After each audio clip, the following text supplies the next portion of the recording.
Hello, hello, everyone. Welcome to a Tuesday night free Drone Launch Academy training. Tonight, we're going to be talking about Part 107 questions. What's going on, chat? I see everybody in there active and hopping already, which is great. Everybody say hello. Maybe let me know where you're coming from. Appreciate everybody being active here. All right. So, if you've never been here before, welcome. My name is David Young. I'm the founder of Drone Launch Academy. We do commercial drone training, everything from Part 107 exam prep, which is the test that you need to take and pass if you want to fly drones for any business reason, all the way to cinematography, to mapping for construction, 3D modeling, roof inspections, all sorts of things. We partner with a lot of industry professionals to try to give you top-notch training. So I teach a lot of the Part 107 stuff because I have a background in aviation. A long time ago, I got my advanced ground instructor certificate from the FAA. So I teach some of that, and I usually am the one who does these webinars. So I'm excited for y'all to be on here with me tonight. Sweet. All right, well, let's get started. I've got my iPad down here that I'm going to pull up like this so that you guys can follow along. We got some questions that we're going to go through. I'm going to show you a little bit about what's on the FAA Part 107 test. We're going to do 5 practice questions together. And then for anybody who wants to do a lot of studying, we got a deal at the end on some of our courses. So always no pressure to do anything with those. But I know that about twice a year, we like to do a presentation and then give people an opportunity for some extra special deals on courses. I looked, the last time I did anything for anything related to FAA Part 107 was 9 months ago. So normally we try to do these every 6 months. So this has been a while. So if you are waiting to get in on prep courses or anything like that, you have a good opportunity at the end. But we're really just going to be focusing in on the questions and about the Part 107 exam and some other details here today. All right. I am flying solo today on the Drone Launch Academy team. A lot of times I'll have Audrey with me or some other team member in the chat. Not today. I am flying solo. So I will do my very best to look at the chat and answer questions. But if I do not, please bear with me. At the very end, I will have some time for Q&A. And I'm happy to answer any drone question that you have, anything about the test, drone careers, anything like that. Okay. All right. Let's dive in. I'm also going to have you guys answer questions in the chat for me to see kind of what you think on some of these questions before I give you the answers, because that's more fun. Helps you pay attention, stay engaged. All right. So a little bit about me. If you're on this, I'm guessing you probably know who I am because I think we just sent this out to my email list, but I don't want to be presumptive. Maybe you don't have any idea who I am. Maybe you just joined our email list recently. You just found out about Drone Launch Academy. But again, my name is David Young, founded Drone Launch Academy back in 2016. Been in the drone industry for about 10 years. I got into drones about 2015, and I got into aviation. Well, I liked aviation since I was a kid, but I got my pilot's license, my private pilot certificate for the folks who like to be very official. I got that back in 2007. So coming up on 20 years. That's a long time. I got my remote pilot certificate as soon as the test came out in 2016. And I believe I got this also in 2016, right about the same time. So I just say trained, I used to say I trained, but that's inaccurate. Drone Launch Academy as a whole, we've trained, I kind of stopped counting when we got to 50,000. Over 50,000 students have been through one of our courses. That's included because we have a lot of different instructors. I just teach some of it, but I spend my rest of my time sort of partnering with other people who are really good at what they do. All right, so the agenda for today. So we're going to talk about quickly about the Part 107 exam. If you're not familiar with what it is or what's on it, we're going to go over that real quick. I know a lot of folks like to just see, hey, what are the latest stats on what the drone industry looks like, job opportunities, growth outlook, has anything changed, where are we at? Touch on that briefly, just show you a few studies I saw.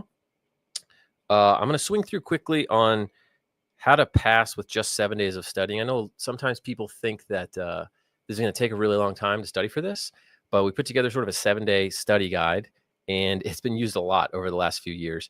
And I don't know why people are so skeptical, or they approach it with so much skepticism, like, oh, you can't pass that test in 7 days. But we frequently have people do it. Actually, we frequently have people do it in a lot less time than that, like 2 or 3 days. I know someone who did it. They studied the whole thing in 1 day, took the test the next day, and they passed. So if you, it's just the amount of time you want to dedicate to it. But we break it down to about an hour a day, 1 to 2 hours a day of studying. You can knock the whole thing out in a week. So I'll just walk you through that framework really quickly.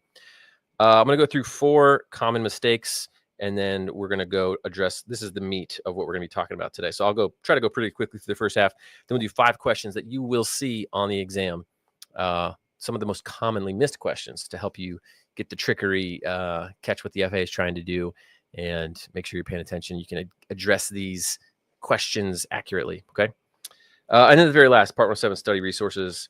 This is when I'll tell you about the deals. If you guys want to take any of like our prep courses or any of our other, we got a bunch of other little study resources I'll tell you about. But again, I'll just mention that. You can jump on if you want. Otherwise, we'll just jump right to the Q&A. Okay, everyone. If you guys are ready to dive in, say let's do it. As always, I got a little Starbucks cold brew here. Let's go. All right. What is the Part 107 exam? Very briefly, it is a 60-question test that is a multiple choice, 3 answer choices each. They have 120 minutes to take at a testing center,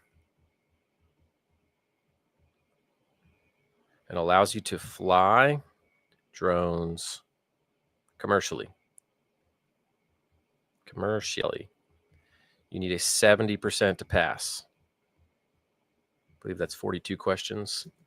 Somebody do my math. 0.7 times 60. Yes, 42 questions correct to pass. You can do it. Okay. That is the Part 107 exam. I assume you know what that is since you are here to learn about it. But I would just like to cover that. Some quick topics, some quick hits there. All right. You need to get a Part 107. Some people don't know this. Obviously, people know if you're like, well, for the most part, they know if you're making money. Like if someone's saying, hey, I'm going to pay you $500 to do this thing, you need a commercial drone license, which is called your remote pilot certificate. People call it Part 107 license, Part 107 exam. These are just sort of common terms that have gotten picked up.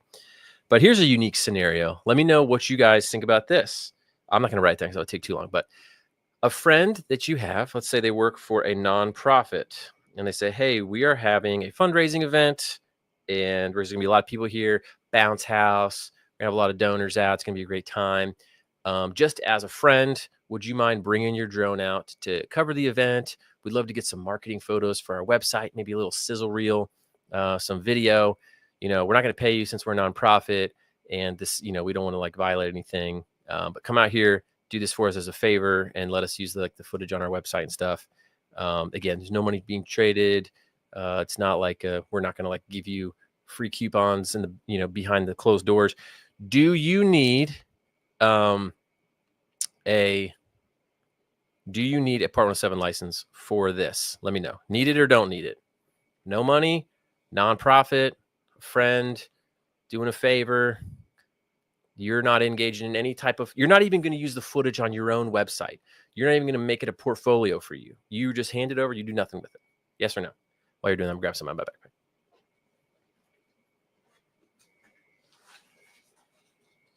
All right, what do we got? Got a lot of no's. We got a combo. Yes, you do. Probably. No, yes, no, yes. Very divided here. This is probably, depends. Well, depends on. All right, I see a good combo. The answer is you would, but you need to know why. Yes, you do. Why? Well, you really only can fly without a Part 107 if it is purely for fun and recreation, and there is no commercial use at all of it. So what would cause you to have your Part 107 license is the fact that the nonprofit was going to use it for their commercial purposes, to further their commercial endeavors by using that on their website. Now, if you saw a nonprofit event going on, over the fence in your backyard, and you were flying your drone around just to have a fun Saturday, and you snapped some photos of it while you were up there because you thought, hey, that's cool. Look at that. Snap. No Part 107 needed at that point. But the minute you go, hey, yeah, I will provide these to you for you to use for marketing or website, whatever, that's when you cross that sort of commercial barrier. That's probably the most gray area you're going to see. but just wanted you to know kind of how they draw that line. All right, there you go. So I'm also curious. Everybody's here to learn about Part 107. Do you want to get your Part 107 license because you want to do drone service provider work, or you work for a company and you want to get a Part 107 to like use a drone in your job, like your employee job? Which one? Let me know in the chat. And thank you all for getting in there. Everybody's giving some good answers here. What are we thinking? Service provider, both, using my job. And if you're going to use it in your job, I'm curious what you do in your job that you would be using it. Own business, work for a drone dude, teaching education. Okay. Both. Cool. Real estate photography. Very nice. Home inspection. Real estate acquisition for utility. I love hearing about all these different use cases. I love hearing how people are using drones. Search and rescue.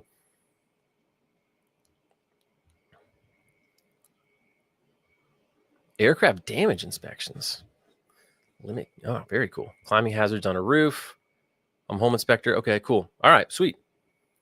Lost pet search. I just love to hear that. So seems like a good mixture of use it in your regular day job or contractor partner, like drone service provider. There's not as much data on like full-time drone jobs. There are so many jobs that use drones, like a police officer, firefighter, engineers, surveyors. They're like a regular job that uses a drone. So it's hard to capture that sometimes. But there are some jobs out there that are like full-time drones. Like I have a couple friends, they work for the drone program for a large company, and that's all they do all day is like drones, and their employees. And then there's a lot of drone service providers. So the more readily available data is on drone service providers. So I just pulled these stats. So they're looking at from 2025 to 2035. So over the next decade, how we looking? And the number that I always like to look at here is this compounded annual growth rate. So if you guys don't know much about math, compounded means it goes up and then it goes up even more. So it kind of you get this little exponential curve that looks like this because the growth grows on top of growth, right? So over the next decade, a 14.3 compounded annual growth rate. Pretty good considering that drones have been around for 10 years now. Still more meat on the bone, more room to grow. I always like to give people the context that like the U.S. economy, like GDP, typically grows anywhere from like 2 to 3% per year in total. So this is significantly higher than that. But any sort of emerging technology industry is going to have a higher growth rate. For instance, like the ones you're going to see that aren't growing are just obvious newspapers and some things like that. All right, so that was one. I provided the low one first. I also found this other one because here's the deal. These are people who are doing research. This is, these are people's best guesses. So just, who knows how this is actually going to shake out, but I'm just trying to see what consensus is out there. Another one I found by, I don't know who published this one. FN Media. Oh yeah, I think this was Financial News Media Group. They're saying by 2025 to 2034, compounded annual growth rate of 36.6. So who knows? Somewhere between 15 and 35%. Either way, I like to always know, like, hey, is this worth spending my time on getting into? They say like a rising tide lifts all boats. So you want to go into something that's producing more and more opportunity and not something where you're going to be fighting for a smaller and smaller pie over time. Okay. And I can talk a little bit later at the end too. I know a lot of people are like, oh, the drone industry is saturated and this and that. And we can have that discussion about how you are successful. Because really any industry you're going to go into that's growing, that has sort of opportunity in it, people are going to gravitate towards it. And you have to figure out how to stand out. So we can talk about some of those strategies in the Q&A. But I know a lot of people who are doing really well with drones and have pretty regular jobs doing them, but they do things a little differently than those who are sort of just can't figure out how to get stuff going. All right. I'm going to try to keep moving pretty swiftly so we have time for all 5 of those questions and we can go in depth and you can learn pretty well. All right. What is on the Part 107 exam? This comes from the FAA. You can see that they definitely did this in Excel and copy and pasted, but that's okay. So regulations, they say, make up 15 to 25%. Airspace and requirements make up another 15 to 25%. Weather, roughly 15%. Loading and performance, we'll call it 10. Operations, they say, is like the largest number, 35 to 45. From what I've seen over the years, this is a little skewed. I think that this is the only number that's like usually pretty significantly higher. Maybe they're lumping some of these operation questions in here. I'm not sure. But I know that airspace is one of the most tested on and ones where the most people struggle. So that is a little, so we're gonna touch on that. But that's the breakdown of Part 107, okay? Let's talk about a 7-day study plan. Do you guys think it's possible to pass your test in 7 days? Let me know. I'm going to show you how. All right. We made this nice little study guide, 7 days to certified. I thought it had a nice little ring to it. So day one, what you're going to do is you're going to cover regulation and radio communication. Regulation is where you're going to spend the most of your time, okay? This kind of sucks, but you just have to suck it up and do it. You got to memorize some rules. We try to give you fun ways to remember things and think about them, but you got to learn the rules, the regulations. They're going to ask you questions on it. I mean, you saw it here, 20-ish% of the test. So 20% of 60 questions, roughly 18 questions, you're going to have on regulations. So we'll have a regulation question coming up. But if you study for 1.5 hours, and we pulled this out of just our prep course, so we added up all the videos time plus average reading speed if you read everything. And I think we did like 30 seconds to a minute or something like that per review question. If you add all that up and you do all of the lessons, it equals about an hour and a half of regulation and radio communication. So this wasn't just us pulling this out of thin air. This is like if you're going through our material. If you're going through something else, I don't know, but this is what you can do with ours. Okay, next, we try to hit the big three off the bat: regulation, airspace, and some weather. So day two, you're going to spend learning airspace. Attack the hard stuff first: airspace and sectional charts. Now, sectional charts are just the maps that have airspace information on them. The FAA is going to ask you questions to read those maps and interpret airspace. We have 3 of those questions, or 2 to 3 of those questions coming up in this live session that we're doing, and I'll explain to you some of the hard ones. But again, you're going to spend about an hour and a half on that. Day 2, you're done. So far you get about 3 hours invested in studying. Day 3, you're going to look at weather, effects of weather, and sources of weather information. Those are the categories that the FAA gives. You're going to spend about an hour and a half on that. I think the weather stuff is very interesting. It's a little less difficult. It's kind of just memorizing certain the effects of weather. Hey, when this happens, what causes this to happen? We have one question on that in our review that we're about to do. So an hour and a half on weather. Then you get into a little bit of the easier stuff here, okay? You get into the easier stuff. So this is loading and performance, airport operations, emergency procedures. There's some things in here you have to know. In our study guide, at least, we know that they always ask some similar questions on these, and so we try to call those out, like just every time they ask one of a few questions. And so loading and performance is like, center of gravity type stuff, rules like about, hey, if you're going to attach something to a drone, how might that affect the flight characteristics? I actually encountered this recently. So there's a company called Wingtra. They make a really big fixed wing drone. They allowed me to borrow it to test some stuff out. They were developing some new like processes for what they were doing. So I was doing some test flying for them, and I was going to make some videos about it. And I have like a 360 camera, and one of my friends, he attached a 360 camera on top of the new Matrice 4 drone and like filmed the camera head, going all around and watching the gimbal, and it was really cool. And I thought, it'd be really cool to like do that to a Wingtra. But since a Wingtra is a fixed wing drone, it's pretty light.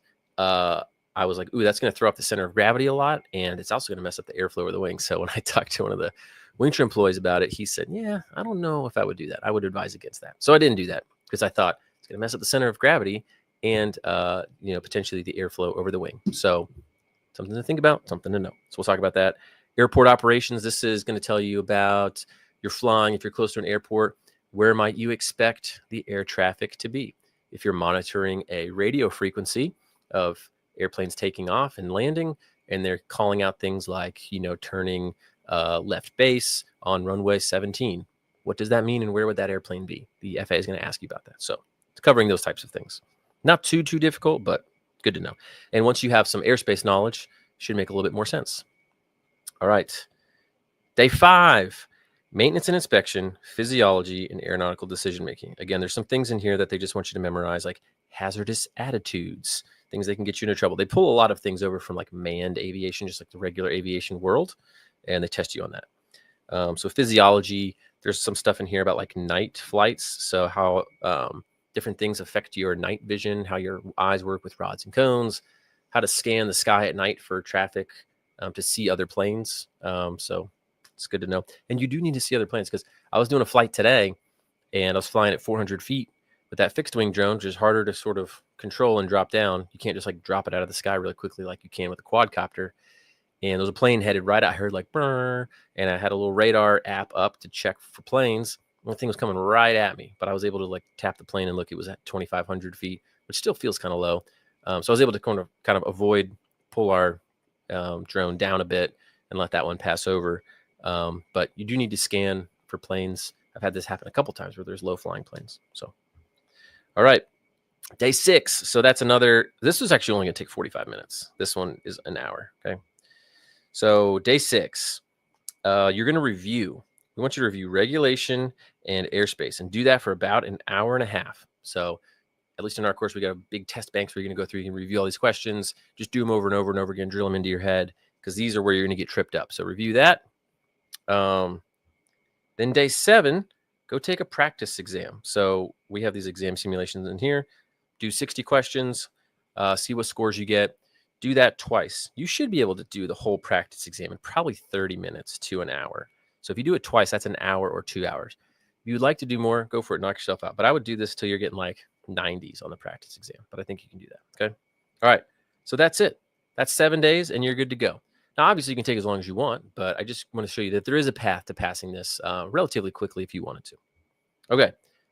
Now we're getting into the 4 common mistakes. All right. 4 common mistakes. Number 1, people confuse AGL with MSL. Do you all know what AGL and MSL stand for? Throw it in the chat. What does that mean? And how are they different?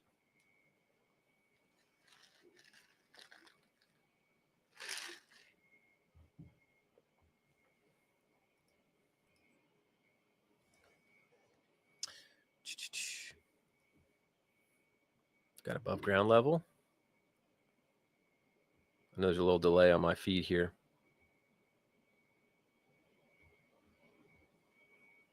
Ground level versus sea level. Man, look how smart y'all are. Beautiful. Yep. It's AGL, above ground level. MSL is mean, so average. Sea level. That's what you think about when you think about like altitudes. And they say, hey, you know, my city is 5,000 feet above sea level. That's MSL. Okay. Now, you'll be confused because they'll give you an altitude, and we'll do this in a second, on a question, and they'll list it as MSL instead of AGL. And you also need to know that sometimes on sectional charts, the ceiling of the airspace is reported in mean sea level, and sometimes it's reported in above ground level for certain classes of airspace. So you have to remember that and know what you're working with there, okay? So that's the first common mistake. Got to remember that. Be very careful. Are they saying above ground level? Or are they saying mean sea level? And what is it, okay? All right. Number 2 is Class E around an airport. So if you know anything, if you guys have been studying it all so far, which I don't expect you to have been studying. See if I can get like the same purple that they do on, here we go. Like on the exam, they get this like fuchsia color. So there's a airspace that looks like this. And then there's like the shaded airspace that kind of looks like, that is not going to work. You're not going to be able to see this. Well, pretend this is the same magenta color. Wow, that's basically invisible. All right, well, I got the black background. Imagine that there's one that's shaded, okay? This is Class E airspace to the surface. So starting at the ground. And then there's like a shaded one. We'll do like this maybe around an airport. And that's Class E airspace starting at 700 feet above ground level. You do need prior authorization before flying in this one. You don't need it before flying in this one. And it was confusing because they used to say the terminology was Class E airspace that's designated for an airport. And that's essentially these right here. These are always sort of surrounding airports, right? So they will trip you up on that. They're going to ask you, hey, if you're up in this airspace, do you need prior authorization to fly there? And you're going to be confused. So remember, if you see the pink dashes, you do need prior authorization. If you see the shaded magenta lines, you do not. Remember that here, okay? Next one. Choosing the best answer. People often just go too quickly and they're like, this one looks right, and they go with it. Sometimes there's one that's just ridiculous question or ridiculous answer, and then there are two that look reasonable, but people go too quickly and they just gloss over it. Make sure you're picking the best answer, not just the one that looks right as you're just flipping through. And on that note, people go too fast. You will finish pretty quickly no matter what. I don't think we've had tens of thousands of people go through this, and I can't remember anybody saying they ran out of time. At least I remember. I'm sure it's happened, but I would say most people finish in 30 minutes to an hour. So you've got tons of time. There's no reason for you to make a mistake by being a hero and trying to see how fast you can get it done. All right. You just got to go slow. I would go through, if you know the answer, mark it down, like classic test taking tips 101. Oh, I'm still here. If you are unsure as to your answer, my camera always likes to shut off after 30 minutes. If you're unsure of your answer, you can flag it for review and come back later. So at least because remember, you only need 42 questions right to pass. So go through, see if you can collect your 42. And then you got plenty of time, come back at the end and review those ones that you thought you wanted to get a little more information on. Dig into those sectional chart legends a little bit. So there's something that you're going to get on your chart supplements. They're going to hand you a packet on test day that's got all these different charts that we're going to see in a moment here. But they have one it's like the legend. Sorry if that's hard to see. I'll flip back to this one. The legend. And it tells you a lot of information of what all these different symbols mean, what the different dashes mean, what the altitudes are a lot of times for clearance. So look at that legend. The information that you need might be on there. Okay. All right. So that's my advice there. Sometimes people go too fast and just make mistakes that they could have avoided. Okay. It is 8:27. Let's get into some review questions. All right. You guys ready for this? I just freshly wrote this one at Starbucks right before coming over here. I was trying to give a fresh perspective on something. This is one that gets people tripped up a lot. It's the category of operations. Category. This is a change that the FAA made, I think 2021 or 2022. So let's read it. Someone wants to hire you to fly a drone to get footage for an outdoor concert. There'll be a large crowd, think like some DJ or something with everybody, jumping up and down. And how they have these FPV drone flyovers. Imagine you're doing that. So the drone you will be using weighs 0.42 pounds with all attachments. It's also equipped with propeller guards and remote ID. Can you legally fly this operation under Part 107 without any additional waivers? Throw your answers in the chat. Trey's already on it with his answer. Number one A is no, because you're going to be flying over people. B is yes, because the drone and event, the circumstances meet the criteria for a Category 4 operation. Or yes, because it meets the criteria for a Category 1 operation. Let me know your answer. Got a few A's, got a few C's, got a little bit of B's. This is A, B, or C question. Not necessarily a yes or no, because there are two yes options. Seems like the consensus is either A or C. Let them keep rolling in. You guys are doing good. I'm loving the answers. All right, 5, 4, all of the above. 3, 2, 1. The answer is C. Very good. It used to be pre 2021, 2022 that you couldn't fly over the people at all. No dice. Then I think the FAA realized that there was very, very, very minimal data of people getting injured from drones falling out of the sky. Most of the injury data was around lacerations from propellers, which I had done. I don't know if you guys have ever tried to capture a drone with your hand. And you stick your finger in the propellers. Those things are sharp and they'll cut you. But nobody, at least I've never heard of anyone being injured seriously by a drone falling out of the sky and landing on them. So they loosen up the restrictions a little bit. And the reason it's category 1 is so they started to make these different categories when the whole remote ID thing came out. So category 1 is the smallest. Category 4 is probably the biggest. So a category 1 operation, the rules are, and you can look these up. I was going to pull up the webpage, but it's pretty boring. We'll just talk about it. So 0.55 pounds is the cutoff. That also happens to be the cutoff for drone registration. If yours is smaller than that and you're flying recreationally, you don't have to register it. But if it's 0.55 pounds or less, or under 0.55 pounds, and it can't have any exposed rotating parts that can cause lacerations, aka propellers. So you have propeller guards, and it has to have remote ID. Then you can legally fly over people. So a lot of FPV drones do meet that qualification, and you can do that. Now, if you have a drone that's over this weight, now you're into category 2 operations. And then they get into stuff where they talk about 11 foot-pounds of kinetic energy. If your drone can cause 11 foot-pounds of kinetic energy or more, it's a category 2, and there are different requirements. And then a category 3, I think, is 25 foot-pounds of kinetic energy.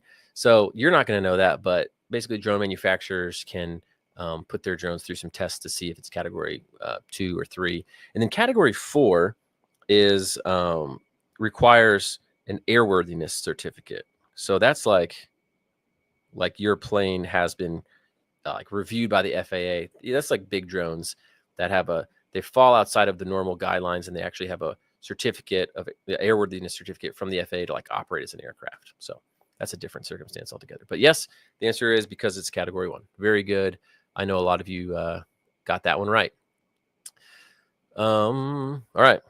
Again, I'll do my best to look at the chat, but I will save some time for questions at the end. All right. Number 2, we got some airspace going on here.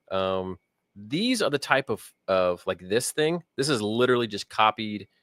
Like I screenshotted this straight out of the book the FAA is going to give you. So you will literally see this exact chart on your test. I can almost guarantee that there's going to be a question on the test about this. Okay. And we're going to start off with a relatively simple one. So it'll say refer to, it'll give you this thing right here. All this is like this booklet. So, hey, look in the booklet, go to figure 21, and then it'll say area 3. That's like these little red circles over here. Sometimes the areas are pretty, like these are kind of loose. I remember I've been looking, I'm like, area 3, I'm looking in area 3, I don't see anything. So just keep looking, it's there. What is the floor of Class E airspace, Class Echo airspace surrounding Mercer County Regional Airport? Now, I did you a favor. I went ahead and found area 3, and I blew it up for you right here. So let's look at this. The question is, what is the floor of Class E airspace? I'll zoom out so you can see the answers. So the answer choices are right here. Okay. What do y'all think? 700 feet AGL, 700 feet MSL, so above ground level, mean sea level, or 1,723 feet, mean sea level? Let me know your answer in the chat. And I actually just gave you this answer essentially like 5 minutes ago.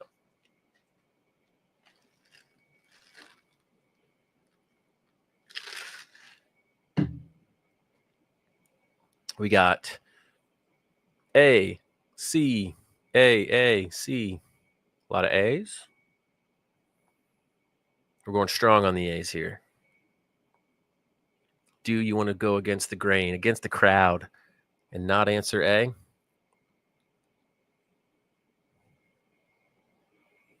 Seems like people are hanging strong on A. Oh, we got a B. Big Papa James coming out against the crowd says, I think it's B. All right, any more?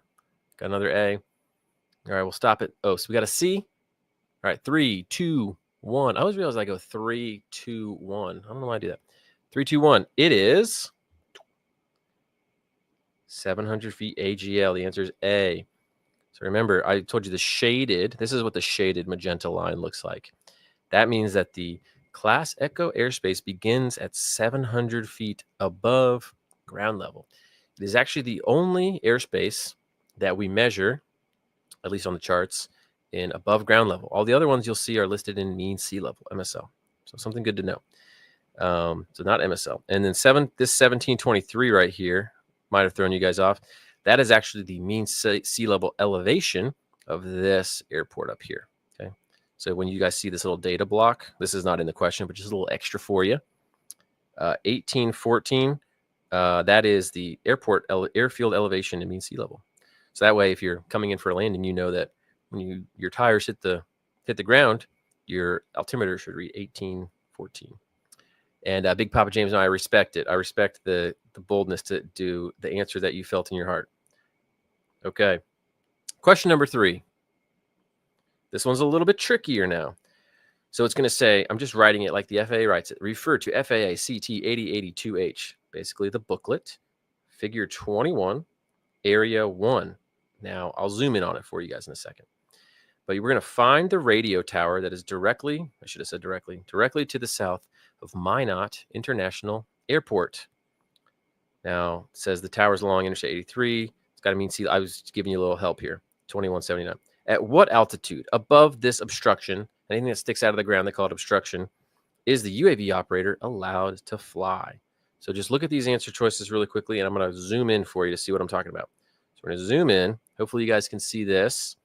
We're talking about this tower right here, okay? So that little symbol, usually like this, means like a radio tower.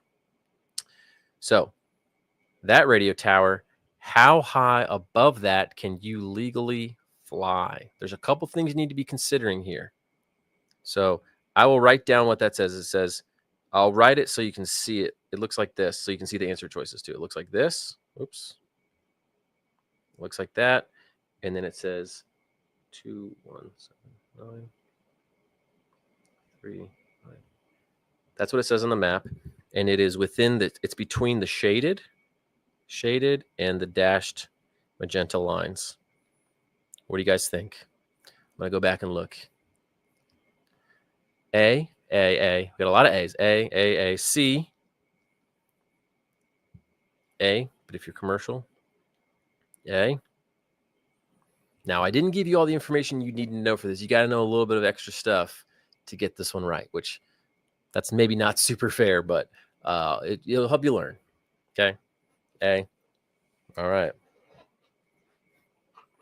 You guys, many of you are forgetting principle number 1 that I mentioned earlier. Don't confuse AGL and MSL. I'll let you guys get a few more answers in here. Answers all over the board. There really is no consensus here. Okay, here we go. The correct answer is C, 798 feet above ground level. But you might say, Dave, what? That can't be true. How is that possible? Let's break it down. This symbol, I could zoom in on it, but it looks like this. See how it's the tower? It's got a number on top and a number on bottom in parentheses. Well, what that means, if you actually can, you can go look at the sectional chart legend thing that I mentioned earlier. Clear some space here. This is the top height of this tower in mean sea level and above ground level. So that's as you can see. So according to the rules, so you're going to have to combine some of your regulation knowledge. So regulations say you can fly 400 feet above the tallest point of any building or obstruction. So we're going to go plus 400 to these, plus 400. So the highest you're allowed to fly, not even thinking about airspace right now, is 2,479 feet mean sea level. Look what this one says. Oh, I'm sorry. I can't do math. 579 feet or 798 feet AGL. Okay. So we look that you're tempted to do that because you see this big number, you add 400, you think boom, but you got to look above ground level. This number is mean sea level. This one, 750, it's just there to have another number in there and throw you off. Sort of comes back to like there's usually 2 answers that look attractive. So really it's 798 feet above ground level. Now you might think, David, does this change if we are in certain type of airspace? Well, let's look. If this tower was here, right, we would have to get prior permission before we fly there because it's now inside of this little dash magenta line. But since we're just outside of it, we would be up in Class E airspace. We're going to be 798 feet. Remember, it starts at 700 feet AGL. So we would be in technically controlled airspace, but we don't need prior permission to be there. I can't tell you, that is the one that confuses people the most and that I see almost the most frequently. So if you can study this and get this right, this covers so many points that if you understand these, you'll be able to get a lot of the other questions. Okay. So there you go. Hopefully that helped. It's a tricky one. That is a tricky one. That's probably the trickiest one you'll see. But there you go. That's how you break that down. Let's do another one. Oh, that's the same one. Okay, here we go. This one hopefully is not too bad. So again, refer to the sheet, figure 22. You're going to flip your pages to go find figure 22. You're going to look for area 2. What's the question asking? It's looking for what's the common traffic advisory frequency, CTAF. So that's something that aircraft will use, pilots will use to call out their positions to an airport where there's no control tower. So they're just announcing it to everybody else who's there, so you can get a situation of where everyone's at and you can enter the traffic pattern, make sure you're not hitting any other planes. So if you are flying around one of those, maybe you don't even need permission to be there, but you want to monitor where the other aircraft are, you can listen in. Again, they're going to ask these questions in the real world functionally. I've been flying drones for 10 years. I don't think I've ever had to go monitor a radio frequency. You might only ever have to do that if you are, I was going to say flying really close to an airport, but even the people I know that have flown like almost on the airfield, the control tower just knows where they are and they know how high they're going to be and they just direct the planes around. So you're rarely going to have to do this in real life. And there's apps that show you where all the planes are and all that. So that's an aside. Let's answer the question. What's the CTAF frequency? So we're going to look at area 2. So you're going to look in here. You're going to go not up here, not down here. Where's area 2? Okay, we're over here. Where's our airport? Coeur d'Alene. That's French. I don't know how to say it. I'm sorry. This is what we're looking at. So for this airport, what's the common traffic advisory frequency? Let me give you your options here. Look at your answer choices. I know it's kind of hard. I got to zoom in and around. These are your answer choices. Look at them closely. What are we thinking? Throw me some answers here. It's hard for me to write that down because I don't want to give away where to look because that's the trick. Okay. I'll wait a little bit on this one. Maybe I'll just zoom in enough where you can see the answer choices and the area. There you go. Hopefully that's easy enough to see.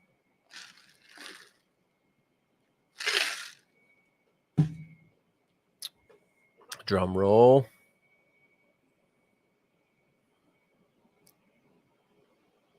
Okay. The answer is A, 122.8. We'll say, why is that? Well, this is what you call the airport data block right here, and it contains some helpful information. It shows you when you see a C with a circle in it, like C circle, and it's like colored in, that looks like a 6. I'm sorry. C, there you go. That is showing you the CTAF frequency. So we can look up here. Up here, it's 122.7. Down here, it's 122.8. On this one, it's 122.9. You can see where the trend they're going. Down here, it's 122.8. So that's where you're going to be reporting. There's different types of frequencies that you can tune into for different types of information like weather or other things. Okay. It also tells you, it told you the airport elevation, tells you the typical traffic pattern. This is a left traffic pattern that you'll learn in airport operations. So there you go. Look for the C, 122.8. And there's not a other airport on here. So if the airport is like a class Delta airport or other, color like a blue one or, blue, the colors will be the same. All right. That one's not too bad. Hey, Lee, good to know you just passed on 107. Sweet. Yeah, you can bring a magnifying glass if you want to the testing center. Okay, last question. Here we go. You guys are doing great. All right. We can just read this one. This is a weather question. Had to get one of those in there. What effect does high density altitude have on the efficiency of a UA propeller? UA is just unmanned aircraft. They're just throwing these acronyms. UA, UAV, UAS. As far as the test is concerned, they're pretty interchangeable. What does it have on the efficiency? So the density altitude does not affect propeller efficiency at all. The propeller efficiency is decreased, or propeller efficiency is increased. If you think about propeller efficiency, it's how well, given a certain amount of power, does the propeller, like how much thrust does the propeller generate given a certain amount of power? We got B, C, B, C, B, C. Not a lot of A's. Everybody thinks it impacts it somehow. We're just not sure how as a group. So a couple things you need to know for this. This always tricks people up the way they word this. Is it high density?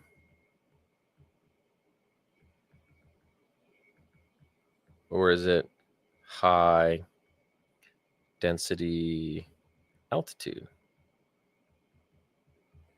We're talking about high density? Talking about low density? Okay. I'll give you the answer and then I'll explain. And then I was going to show you like a little thing from, well, while you're doing this, you guys keep answering. I'm actually going to pull it up on my other screen here so I can show you. Density altitude.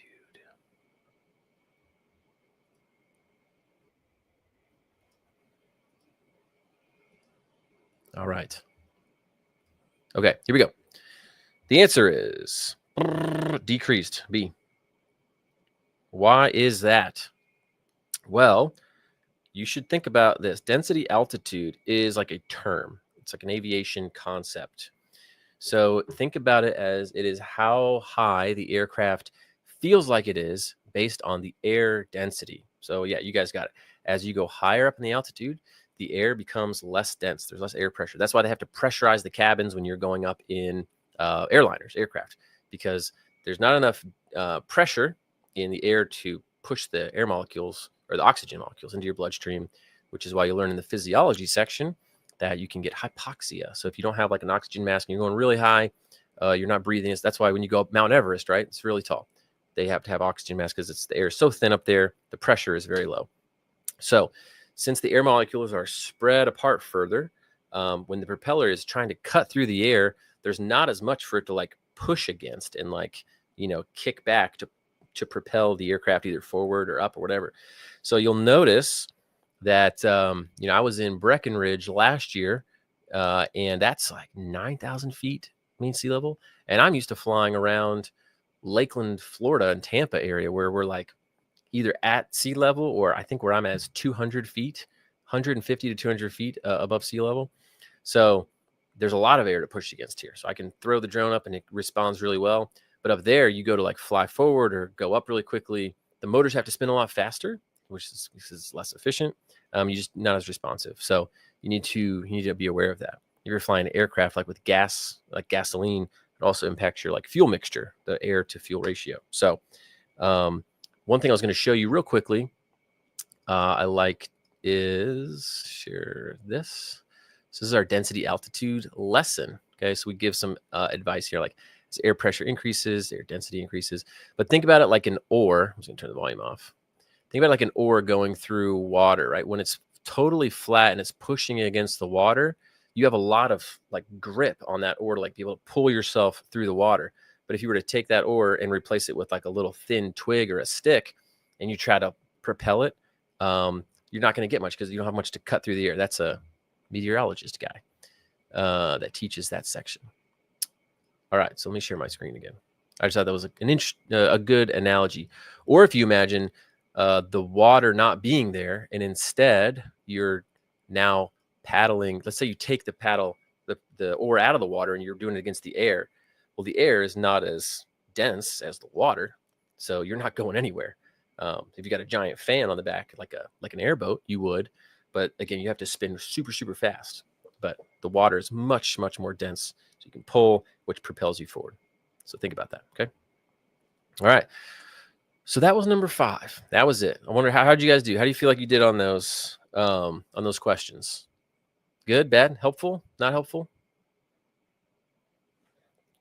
I'll talk about our Part 107 course here in a sec. Give you guys a chance. I know some of you already taken it, which is great.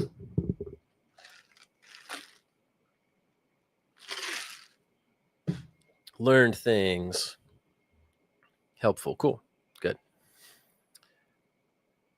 All right. So if there are those of you who are, you don't have your commercial drone license, your Part 107, your remote pilot certificate, and you want to get it, there's really 2 ways you can go. You can just try to go the self-study option, look at free resources out there, try to study that way. Or you can just take a prep course where they just tell you exactly what to study, explain it to you, tell you what's going to be on it, let you take it. I've known people who go both options. It's totally up to you. I'm not here to pressure you either way. But we have a prep course. Our goal is to make it very easy on you. Most people sign up for the prep course because it just saves them time and guesswork. So if you like doing a lot of research and digging around and reading and going different places, great. If you just want me to tell you, here's how to pass the exam and here's how you can do it in X amount of days and you can be confident about it, that's what this is for. So we have this course I think I told you about, or you saw it. Normally it's $200. You get lifetime access to it. We also do a guarantee that if you take this prep course, you pass our final exam, but you fail your FAA test, we will give you a refund of whatever you paid for our prep course. Plus, we will mail you a check for $175 so that you can go take your test again, or you can just be made whole if you don't want to go take it again. So try to make it zero risk to you. If you'd like to do that, we can offer that because I know the percentage of people that actually happens to is so small that it's fine for us. But at least you can feel like, hey, there's not risk to me. If I go out there, I try it, I take it, and it doesn't work, I'm out $0. So that's the first thing we have. And I can walk you through that more in a second. I'll just briefly show you what that looks like. It lines up essentially with the 7 days study guide that I showed earlier. So we'll look. So here's your outline on the left. We start with regulation. We go through all these. It's made up of usually about 3 to 5 minute videos. So we had an attorney who was also a pilot teach all of the regulation lessons. And we try to do fun little, animations in here too. Like what are the ones? Operating limitations. We got a fun one. So we kind of try to explain it to you in a relatively engaging way, as much as engaging as regulations can be. Airspace. I teach all the airspace stuff. So we give you a lot of practice, or try to give you a lot of practice on reading different types of sectional charts. So I go through and I deep dive in on how to do all these sectional chart readings, all the trick questions you're going to get, what that's going to look like. And then weather. So this guy who teaches this was Don Birchhoff and one of his former employees, Nate. He was a former Air Force colonel, retired Air Force colonel. He's being in charge of all weather operations at the Pentagon for the Air Force. Pretty cool. He was also a director at the National Weather Center. So very qualified guy. He teaches all about weather, what you need to know. Another thing you should probably do studies METARs. I should have had a question on that. METARs, you will have to decipher what these things mean, but we give you all the information right here. There's only a certain number of them that you can get asked on. But you see, after each one of these little videos, we got a little nice quiz you can go and you can take, practice your, I just happened to get that one right. Practice it. We give you some feedback, loading and performance, airport operations. And then at the very end, we have a practice exam for every different type of category of questions. So if you're weak on something, you can go and take reading sectional charts practice exam, and we give you, here's that booklet that you need that has all those figures in there. And then you can go take your final practice exam as many times as you want. So when you hit start, it starts a 120-minute timer with 60 questions. You can go all the way to the end, submit it, and it gives you the full breakdown of everything you got right, wrong, missed, didn't miss.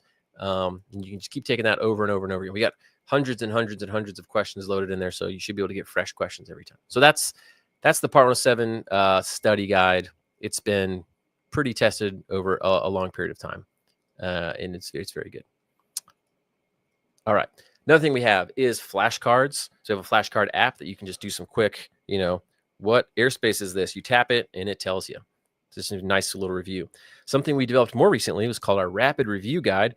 It's 15 pages. You can see over here. It's just really quickly breaking down things to review at the end. So if you're getting towards the end of your studying, you're like, let me just hit these points a few more times. We have that. That's normally like $29. We have a full ebook study guide. I think this is roughly 100 pages. Just writing out everything. If you love to read, there's that. That's normally $39. If you want to listen to me read this book, which, gosh, that sounds really boring to me, but some people like to listen to it in their car while they're studying to kind of get the information in.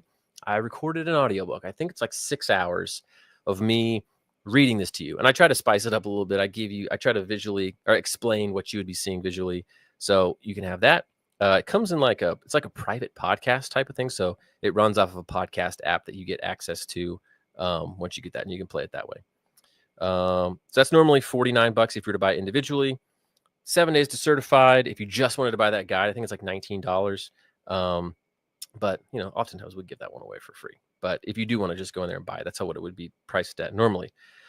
This is a little extra one, obviously not a Part 107 study resource, but I know a lot of people are interested in their own drone service business. This is just another resource that we have that I'm going to cut you in on.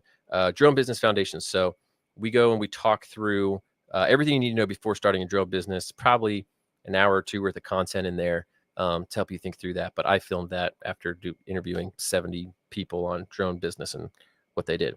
All right.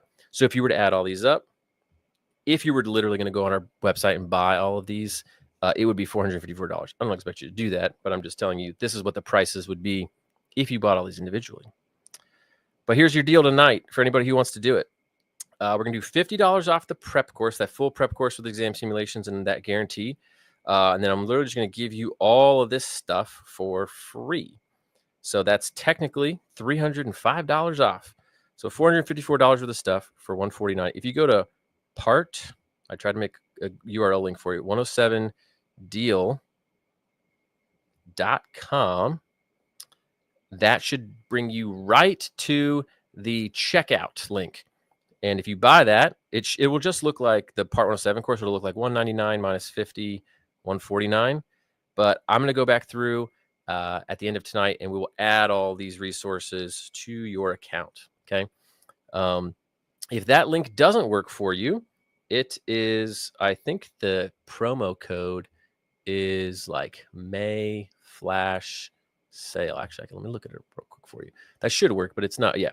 The promo code is just May, if you need to enter it in manually, flash sale. And so I like to reward people who show up to these webinars. So this is good until midnight Eastern. Okay. So what I would recommend doing if you're at all interested in this, or you're like, I need to talk to my wife, or I want to think about it, that's fine. Just write this down somewhere, part107deal.com. That way, later tonight, you're like, I'll do it. You have something you can remember it. You can go back to it. You don't have to be like, oh, crap, where was that link David had? Just write down part107deal.com, and you can go there. You buy that. You get all this stuff included in there for free. So we try to just make one sweet deal once or twice a year for these prep courses and study guide. Cool. All right.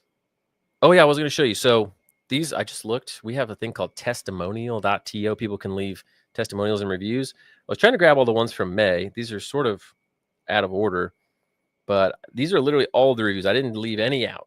I think in May we had all 5 stars. Most of the time they're 5 stars.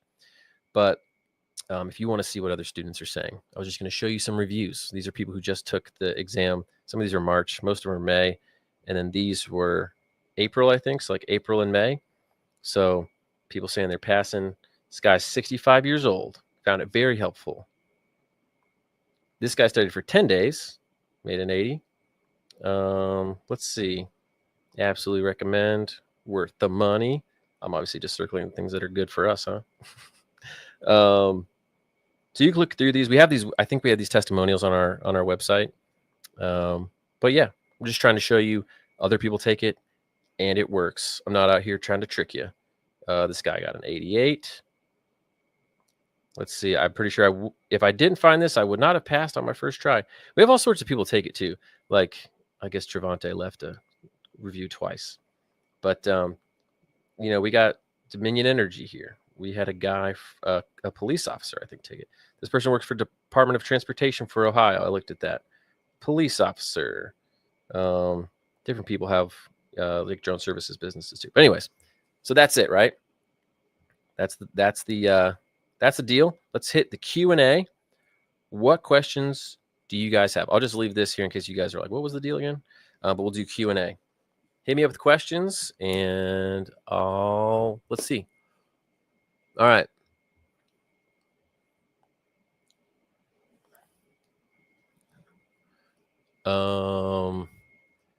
I don't remember when we ever sold it for $99, unless you got a different course and got it as like a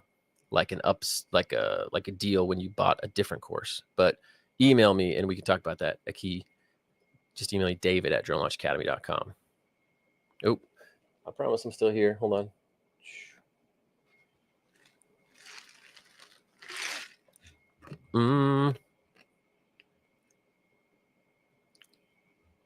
Is it helpful in any aspect to have a drone before the test? No. The FAA does not test you anything about drone actual flying or operations. You can take this test without ever having touched a drone, which is interesting to me. But yeah.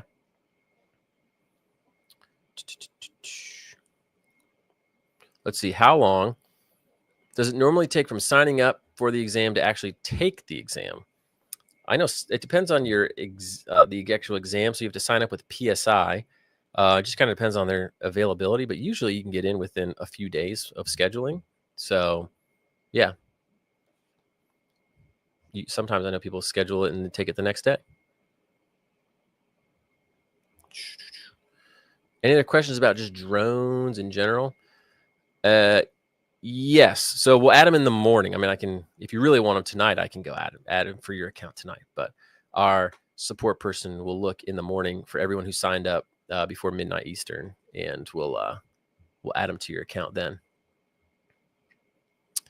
Yes, this is on YouTube Live, so you can just go to YouTube, go to our lives, and you can rewatch this as many times as you want. Watch in the morning, watch it as you go to sleep.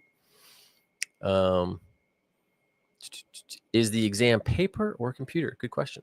It is on the computer, so you're going to go to an actual testing center, and you can't take your cell phone in.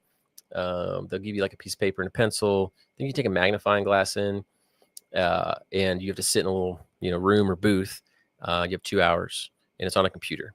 But they will hand you a paper copy of those like charts and materials.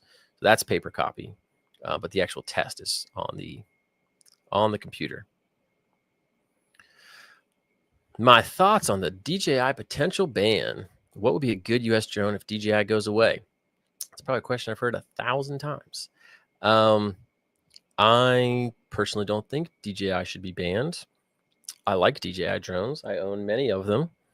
They usually make the best drone for the best budget. I don't have a good recommendation for if it goes away, because most of the U.S. drone manufacturers have focused on like the enterprise market, whether police or surveying, something like that. So they're all like 10 grand and up. There's not like a good equivalent sort of like $500 to $1,500 drone. I don't know if Autel is. I can't remember if they're covered under the exclusion list or not. If they would be excluded. There are some other drones that are coming up, but again, the price points are just going to be higher. Yeah, I really don't have a good option for it. There's not like a good prosumer drone that's a DJI replacement at this point. Maybe if they get completely banned, there'll be some U.S. manufacturer that gets the capabilities. If you guys know, let me know. So for those of you who don't know what I'm talking about, basically there's just been legislation that's been proposed several times that says that DJI would be put on the Federal Communication Commission's covered list, which essentially means that they would not grant them access to the radio transmission, the wavelengths they need, the spectrum for their radio transmission, which effectively would render them not able to sell a drone into the U.S. market for new drones. Doesn't have any effect on old drones. But that got suspended. I think the last legislation was that like they were going to review it and some other stuff, but it's currently prohibited for a lot of like federal use. In some states, they can't use it. So it's a big bummer in my opinion. For the larger drones, there's an advanced certification. No, if you are flying drones that are over 55 pounds, though, you do have to get some special exemptions from the FAA. So usually that's like the agricultural sprayer drones that have that. So you have to do more paperwork there. But no advanced stuff there. I think the rules are a bit different in Canada and the UK. Are there specific drones you would recommend for specific type of jobs? Yeah, sure, that's fine. Yes. Really, I kind of split things in like data and creative. So on the data side, you're going to be doing things like inspections, mapping, helping with surveyors, photogrammetry, that type of stuff. The minimum drone you need to get in on that is at least right now, some of the newer drones is a Mini 3, and you need an Android device to run the software you'd need. So you need a software called Drone Link to do the flight automation. And the Mini 3 can take those photos and would allow you to create those 3D models or maps for inspection purposes. If you have a DJI or a Mini 2, that one works as well. They just don't make those anymore. But those are sort of the cheapest end drones you need to get in on that. Then you can work your way up if you would like an Air 2S. They also stopped making them, unfortunately. But you can get those for around $1,000, I think. That's a really good one. It's got a bigger sensor, so you can map faster.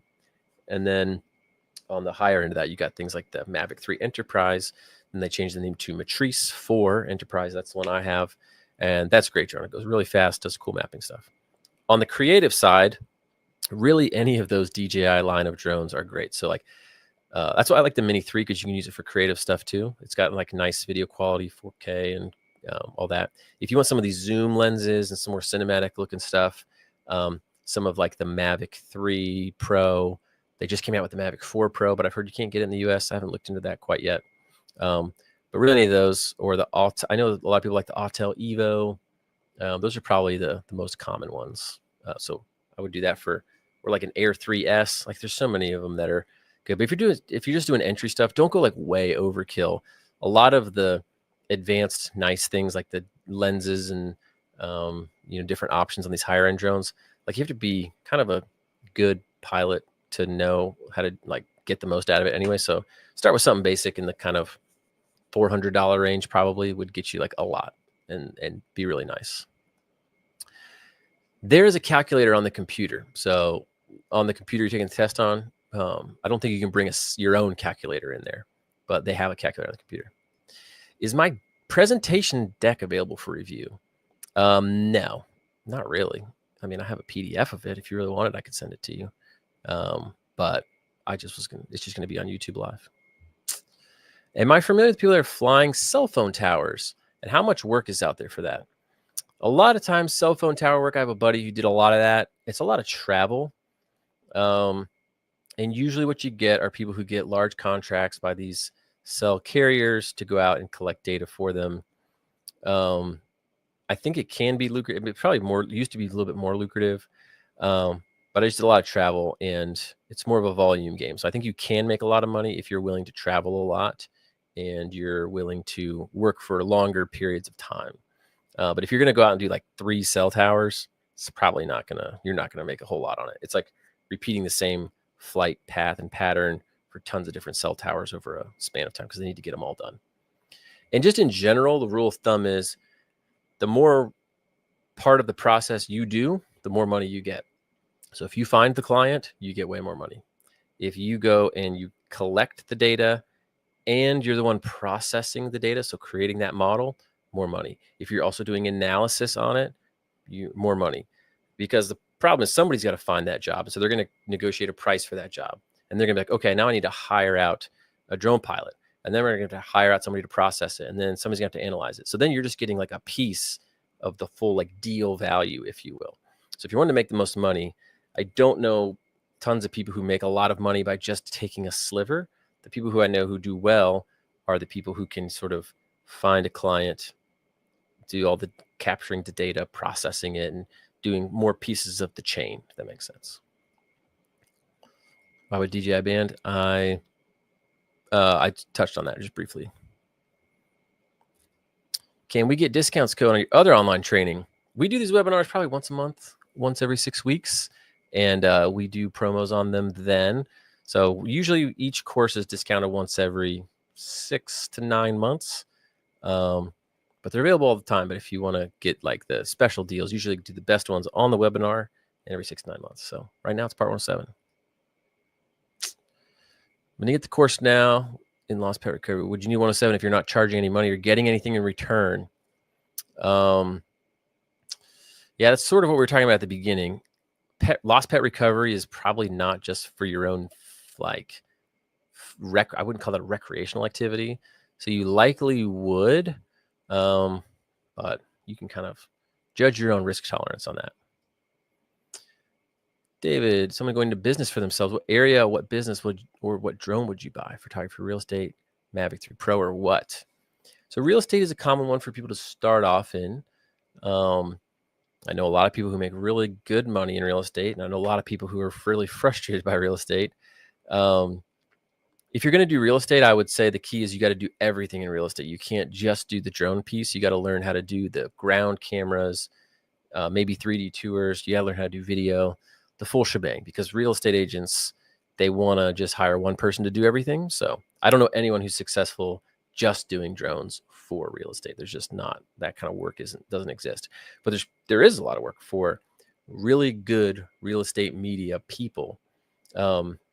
I think what you get into is most people who start off, their quality is not that good. So you have to be honest about how good you are at something.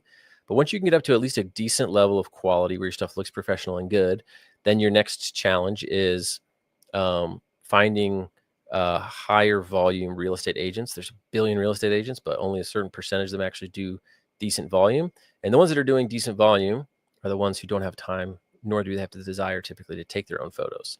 You're always going to have a sea of real estate agents who are like, they don't want to spend money and they're going to take their own photos. And those are the ones people usually get frustrated with because like, there's no work out there.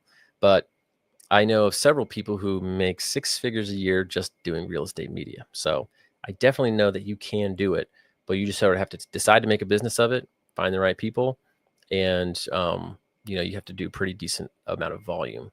So people I know who did well, like typically will link up either with a brokerage or they get hooked in with a few high volume agents once they get pretty decent at it. So, and I would buy any like the base level DJI drones for that, Mavic or like a Mini 3 Pro, fine, Mini 4 Pro. I know a guy who he did $300,000 or $400,000 in business last year, and half the time he says he uses a Air 3 or an Air 3S. So, most promising field of drone jobs to go into. What about most promising? It's like anything where you put, especially if it's a business, you get out of it what you put into it. Got to make the right relationships, go out there and network. These jobs just won't like land in your lap. It's just any business. You got to go out there and get the business. Probably the field I'm most excited about, I don't want to like discourage you from any other fields, but sort of like the surveying, engineering, inspection, 3D modeling field, I think is showing the largest enterprise use cases. Because it's the adoption has really picked up over the last 2 years. You used to have to like really convince people before to hey, you should guys be looking at drones. And now like survey firms are like, oh, we have to start using drones for our field work or else we're going to not be around anymore. So good question. You have to renew your license. Yes, every 24 calendar months, you have to renew your license, but you don't have to go take a test again. You used to have to do that, and you used to have to pay again, which kind of sucked. Now you just go on the FAA's website, and they have a free like refresher course. I think it's just like PowerPoint presentations. You got to answer some questions. It's impossible to fail, but you got to go take that course once every 24 calendar months to stay current. Trey, just bought a Nevada 2. What realistic FPV drone jobs are out there? Yeah, there are people I know that do well with FPV. They're really good though. That one takes a lot of work. They'll do like luxury real estate, like sporting events, that type of work. But it might be tough to like do full-time income with just FPV work. Again, you're going to typically couple that with some other type of service. You got to focus less on how can I like use my tool and like make money with it. Again, you got to frame it from who's buying this and why are they buying it? So if you're doing FPV work for like a sporting event or something like that, it's typically going to be like a news agency that's like buying like a broadcast company that's buying your footage, like a video production company that you're going to get contracted with. So you got to think maybe, hey, do I want to be a video production company and do FPV and other things? What skills do I need to build out to do that? Same thing with on the other side, like, oh, I want to work with surveyors and engineers. Cool. Well, do they care about me just getting my drone out there? Or like, oh, I need to dive in and learn about how their process works and how to get them data that's accurate. How can I give them a comfort level that this is actually accurate? And so you got to really like dive a lot deeper into that industry to make sure that you're giving people the helpful things they need, not just pay me to fly my drone. I've studied materials from 2018. How much has been added since? A pretty good amount, especially around the regulations side. All the stuff around remote ID, categories of operations, night operations, flight over people, flight over moving vehicles. That's all updated. That's all new. That's like 2021. Can you operate a drone in another state if you're licensed in California? The license is done at the federal level. So I don't think California has their own license. But once you get your FAA Part 107, that's what you need. Where is one with all these rules? What was flying in New Jersey a few months ago? It's a good question. I cannot tell you. I have no idea. I was asked by so many different of these random news outlets that honestly I'd never heard of before. Hey, you want to come on our show and be a drone expert to talk about what's flying around in New Jersey? Well, listen, if I knew, I'd tell you. I live in Florida. I've got no idea. So I could speculate, but yeah. Is Mini 4 Pro good to start in the market? Yeah, Mini 4 Pro is great if you've got it, because you can use it for mapping too, as long as you have an Android device with Drone Link. Cool. Yeah, Mini 4 Pro is great. I'll be doing videos with friends. I got a Mini 4 Pro in real estate. Got a Neo, very cool. Waiting for the mail. Till the walkthrough for the camera versus gimbal. Till the walkthrough versus camera and gimbal. I'm not sure. Ask me that again. I'm not sure what you're asking there. Can you operate a drone for indoor banquet? Oh, you could. A lot of FPV fly-through stuff, like with Avata drones, will do indoor shots. That's like the cool shots. You just got to know there can be pretty noisy. So if there's people in there, banquet or convention, that might be a little distracting depending on the setting. But you definitely could do that. And fun fact, it's not helping me, but you don't have to have a Part 107 if you're flying inside only. It's if you're flying outside. So because the FAA controls the airspace. But if you're indoors, you're not technically in the national airspace.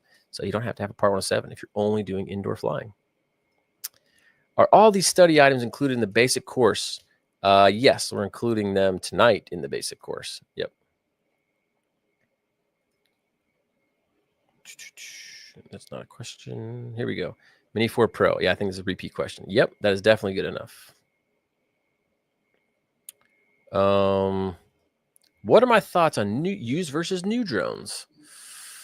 You know, I think the things that typically get damaged on a drone would be the gimbal and the propellers. Propellers are easily replaceable. An obvious, just like the arm breaking off or something. But I think if you can inspect the used drone, typically the components on the inside don't really go bad in my experience.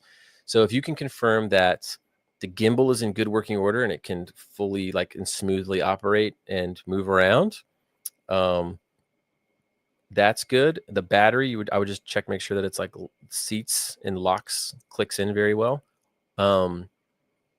Propellers, you can get new propellers for pretty cheap, so those can be replaced. So I think used drones are good, as long as if you get it and something's wrong with it, you can send it back. That's the only risk you run, like if the gimbal's messed up. But if you're buying it somewhere, say, hey, can you show me a video of the gimbal moving around freely, batteries in good shape? Yeah, if that's good, then I would say go for it. Will the Mini 4 Pro have an SDK for new display versus the Android app? I have no idea. I know that there's some SDK stuff that have been released because that's how they integrate it into Drone Link, but I'm not sure. That's a little too technical. I'm not a developer, so I'm not sure. Find it confusing when they say maintain visual line of sight, but people are able to fly with, for example, FPV. Yeah, this is a good point. You're supposed to maintain visual line of sight. I know people fly FPV with goggles, so technically they don't, but a lot of times they'll use visual observers. That technically is not maintaining visual line of sight. Now, I guess you could argue that you're indoors when you're flying FPV, so that would be an exception. But yeah, you're not maintaining visual line of sight when you have the goggles on. That's kind of just a rule-breaking thing, I think. But I haven't seen the FAA come down on anyone for that. So maybe they just sort of understand that that's something that happens. But it's a good point. Oh, sorry, I skipped this one. I think you're saying DJI Mavic Air 2 to start with. Would this be acceptable to begin with? Yes, Air 2 is a great drone. Air 2S, even better, but Air 2 is good. If you don't pass the exam first time, how soon after can you take it again? I think you have to wait. Ooh, I should know this. It's either 2 weeks. I think it's 2 weeks before you can schedule to take it again. So, cool. All right, I think I've answered all the questions. All right, thank you all for joining. Again, this deal will be good until midnight. So if you're interested, jump on it. Otherwise, I appreciate you being here for our session this evening. Jump on the next one. look out for stuff in the emails. But otherwise, take care. Have a good one.